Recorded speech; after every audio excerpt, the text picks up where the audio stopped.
Thank you, Senator Brown. And lastly, we want to recognize Senator JD Vance. Senator Vance, you may begin. Great, thank you. So I want to start by acknowledging the people of East Palestine and Ann at the Ohio EPA, who's done a great job on this tragedy, and just say that I think that our leadership, our media, and our politicians were slow to respond to this crisis, in part because a certain segment of our leadership feels like the people of East Palestine are a little out of style.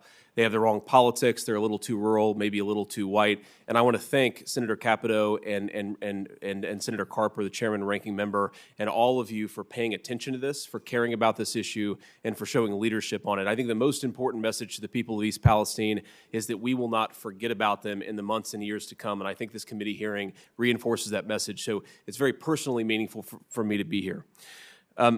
I want to also talk about something that hasn't gotten enough attention, but I think is an important part of what's going on the ground right now in East Palestine, which is the cleanup of the toxic chemicals that are in the ground, and they're still in the ground. Now, 2 weeks ago, I would have told you, and I said very publicly, that I was frustrated with Norfolk Southern from Allen Shaw on down for the refusal to dig up the railroad tracks and dig out the toxic chemicals, which is their responsibility to do. I am happy to report that it appears that Norfolk Southern has finally started to do the cleanup in earnest, but now the EPA is making it harder to get the materials out of Ohio in the first place into properly licensed facilities. Right now, as we speak, there are piles of dirt accumulating in East Palestine, piles of dirt filled with toxic chemicals that haven't been moved out of the state in a week. What happens if it rains? What happens if the very toxic dirt that we just dug out of the ground begins to seep back into the ground, causing problems for the air and water for the residents of East Palestine? We need leadership. We need the EPA to get on the ground and aggressively get this stuff out of East Palestine into properly licensed facilities. It's maybe the most important and most pressing thing that's confronting the community of East Palestine today. And again, I thank Ann for her leadership on that particular issue. After the cleanup, we're focused on the cleanup now, justifiably so, but after the cleanup, we need to turn to how to prevent this from happening, or at least how to make it less likely. I'm a realist. I recognize that you're always going to have accidents, but I think that we can make them less likely, and I think importantly, we can give our first responders proper notice when they're responding to these derailments when they happen. It is ridiculous that firefighters and local officials don't know that hazardous chemicals are in their community, coming through their community. In East Palestine, you had a community of largely volunteer firefighters responding to a terrible crisis, toxic burning chemicals without knowing what was on them. It's one of the things that the legislation that Senator Brown, Senator Casey, and Senator Fetterman and I have worked on together, and I thank them for their work on that issue. I want to leave the committee with just a couple of additional thoughts here. I'm a Republican. I'm a pretty conservative Republican, and I worry that there has been a movement in my party and in my movement in response to the legislation that I proposed that would not hold Norfolk Southern or the rail industry accountable. I want to be explicit about that.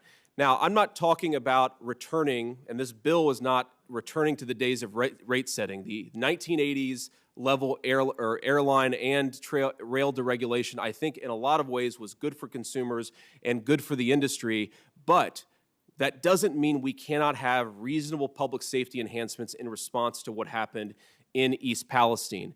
Now, I've talked to a number of my Republican colleagues, and nearly everybody has dealt in complete good faith, whether they like the bill or have some concerns about it, and these comments are not directed at them. Who they are directed at is a particular slice of people who seem to think that any public safety enhancements for the rail industry is somehow a violation of the free market. Well, if you look at this industry and what's happened in the last 30 years, that argument is a farce. This is an industry that enjoys special subsidies that almost no industry enjoys. This is an industry that enjoys special legal carve-outs that almost no industry enjoys.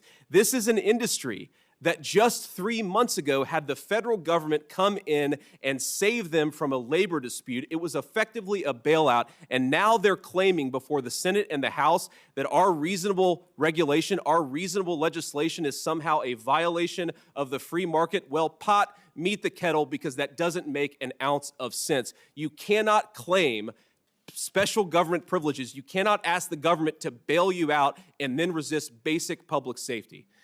Now, let me just say this. You've heard a lot of talk from my fellow Republicans, and I think that talk is very justified, that we are the party of working people in this country. There's been a big political realignment in this country over the last 30 years, a political realignment that, frankly, I benefited from. We are the party of firefighters, of police officers, of the people who go to work, pay their taxes, fight our country's wars, and keep our communities safe. We are proud of that, and we should be proud of that on the Republican Party. But now we are faced with a choice. With this legislation and how we respond to this crisis, do we do the bidding of a massive industry that is in bed with big government, or do we do the bidding of the people who elected us to the Senate and to the Congress in the first place? I believe that we are the party of working people, but it's time to be the party of working people. We have a choice. Are we for big business and big government, or are we for the people of East Palestine? It's a time for choosing. Let's make the right one.